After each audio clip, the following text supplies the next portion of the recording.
out as well. But Dr. Sridhar, here's the question that I have to also ask you. I mean, just a deviation. A lot seems to be happening in terms of experiments with the future of children. And it's not bad. I mean, it's always good to upgrade and improve. But what do you make out of this three-language policy, this entire controversy that now has become hugely political? I don't want to get into the politics of it with you, but Dr. Sridhar, sometimes at the heart of it are children. And, all they would be wondering is what's going to get them their career. So this is a very explosive topic. You got to tread very carefully on it. So I don't want to say of the pros or cons of the three-language policy, but if I just look at it, India is a very, very rich and diverse country.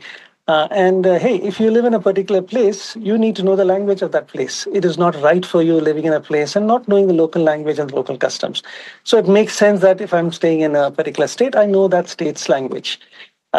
Now, the fear is if I only associate with that language, my identity may become too state-oriented and I don't see the bigger identity of my country.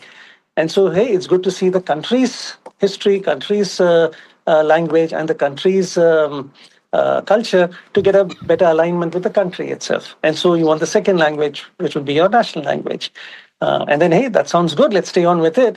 But unfortunately, the world is now so integrated. It's so tied up together that if you do not know English, you're now at a disadvantage when you want to go and compete for the jobs out there. And hence, voila, we need to give them the third language as well. So that's the rationale behind the three-language policy. Okay, Dr. Sridhar, I believe we've been able to patch one caller. This is Miss Kuku calling from Delhi. Miss Kuku, thank you very much for calling us. Please go ahead. What's your concern? And see, hello? Yes, Miss Kuku, we can hear you. Please go ahead. See, I was a little baffled seeing this news item about, two consecutive examinations within a short time for class 10. And I really cannot understand the logics behind this. Okay, firstly, that is one.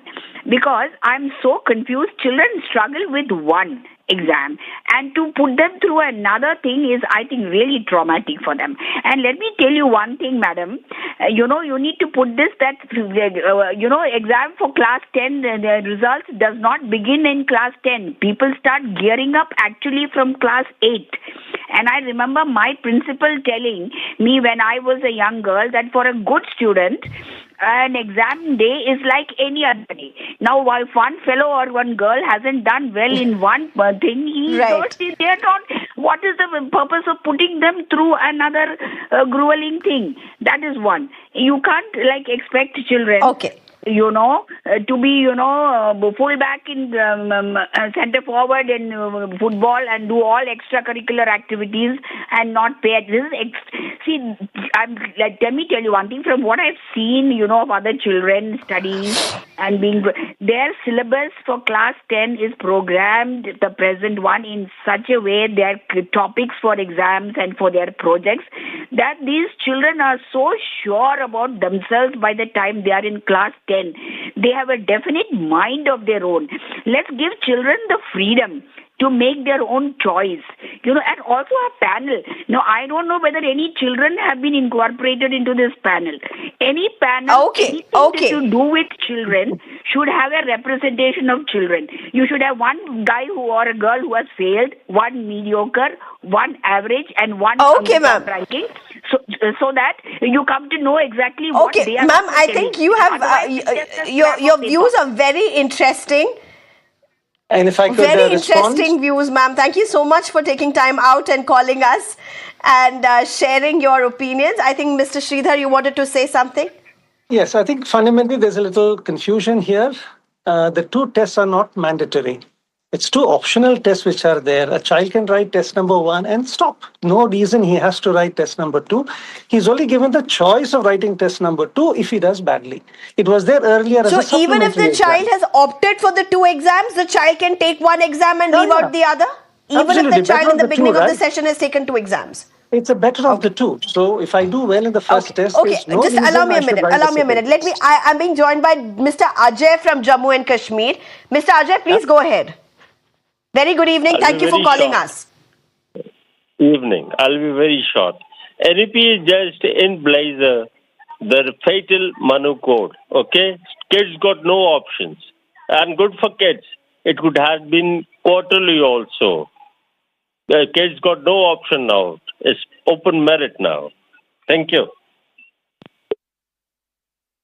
I think kids have got options Thank now. you. Thank you, Mr. They have Ajay. more flexibility, more choices. It's only execution part and implementation part we are deliberating.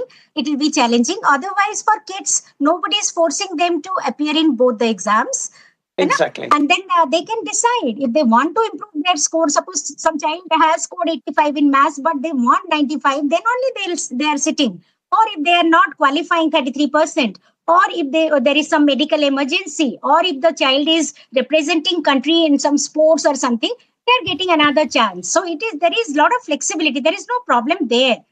Like I have consulted all the stakeholders. I was talking to parents and children. So children, more or less, they are welcoming. But as practitioners, we see other aspect also, how to implement it. Okay. I'm afraid we are totally out of time. There are, responses which have been sought with this draft being put out in public domain. So I guess everybody who is interested should be putting out their responses. These responses are very important, I believe.